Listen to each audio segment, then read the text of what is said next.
मैंने बड़ी खबर आप तक पहुंचाई। दिल्ली में इमारत ढहने से 2 बच्चों की मौत हुई है, जबकि एक शख्स घायल हुआ है। मलबे से उससे निकाला गया। वहीं कुछ लोगों के अभी भी वहां पर दबे होने की आशंका है।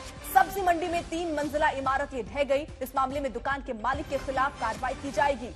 फायर डिपार्टमेंट की 5 गाड़ियां इस वक्त मौके पर मौजूद हैं। एक शख्स को अभी मलबे से निकाला गया, घायल अवस्था में था, अस्पताल में उसे भर्ती किया गया। कई और लोग बताए जा रहे हैं इस मलबे में फंसे होंगे और बहुत ही सावधानी के साथ रेस्क्यू ऑपरेशन जो है उसे चलाया जा रहा है। 3 मंजिला ये इमारत ये ढहा, इसके बाद ये हादसा हुआ। कई लोग अभी यहां दबे हो सकते हैं। ये 2 तस्वीरें इस बीच हम आपके सामने रख रहे हैं। दिल्ली के सब्जी मंडी इलाके में ये आज हादसा हुआ। 2 बच्चों की इसमें जान गई। मौके पर एनडीआरएफ का रेस्क्यू अभियान अभी जारी है। कई लोग मलबे में दबे हो सकते हैं, उन्हें निकालने की कोशिश हो रही है। जो इमारत मलबे में तब्दील हो गया, उसके मालिक से हमारे संवाददाता अरविंद ओझा ने एक्सक्लूसिव बातचीत की। सुनिए।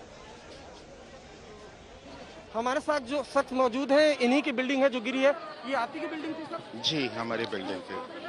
आप इस बिल्डिंग में रहते थे? जी जी, इसी बिल्डिंग में रहते हैं। हमारी ऑनरशिप है इसकी। अच्छा, तो किस तरह से बिल्डिंग गिरी है, कुछ बताएंगे? क्या आप इस बिल्डिंग में थे उस वक्त? या उस वक्त हम बाहर थे, बट हम यहाँ पर पिछले 40 साल से रह रहे हैं। अच्छा। और अभी कुछ दिन पहले जो नीचे वाली शॉप है, अच्छा। वो बिकी थी। अच्छा। May be about a month back और शो। तो उन्होंने इस पे काम करना शुरू किया, जो कि पिछले 8 दिनों से 8 या 10 दिनों से चल रहा था। और उन्होंने इलेक्ट्रिक हैमर से ऐसी चोट की शायद, जो कि एकदम जो है बिल्डिंग के बेस को हिला गई।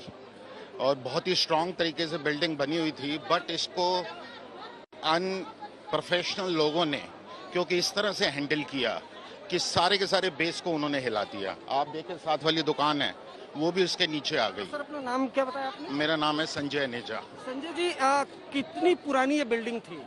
ये बिल्डिंग तो it is there since independence, और 30-35 साल हमें हो गए यहाँ पर रहते हुए। और हमने खुद स्पेशल एफर्ट करके इस बिल्डिंग को काफी मजबूती से बनवाया था। और 35 साल से कभी आज तक कोई लोग इस किराए में इस मकान। अरविंद ओझा, जो उन्होंने खासतौर पर मालिक से बात की, वो इस वक्त हमारे साथ जुड़ भी चुके हैं, हमारे सहयोगी। अरविंद, जिस तरीके से कह रहे हैं 30-35 साल पुरानी ये इमारत थी और अभी कह रहे हैं कि वहां पर कुछ काम चल रहा था जिसकी वजह से इमारत गिरी, लेकिन 35 साल पुरानी तो ये इमारत वैसे भी थी। वहां पर अभी किस तरीके से रेस्क्यू ऑपरेशन चल रहा है? कितने लोग अभी फंसे हो सकते हैं? वो संख्या कितने की है? और क्या अभी और लोग भी निकाले गए?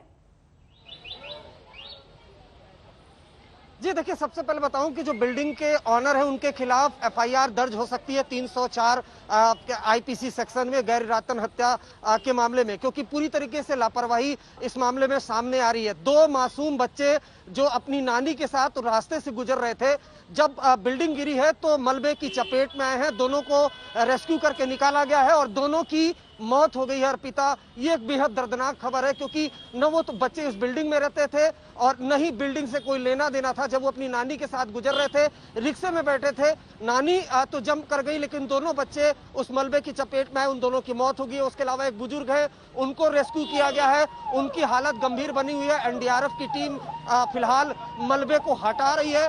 कुछ एक लोग, जिसमें मजदूर तबके के लोग हैं, जो बिल्डिंग का पहला हिस्सा था जिसमें काम कर रहे थे, वो वहां दबे हो सकते हैं। उनको रेस्क्यू करने का काम जारी है।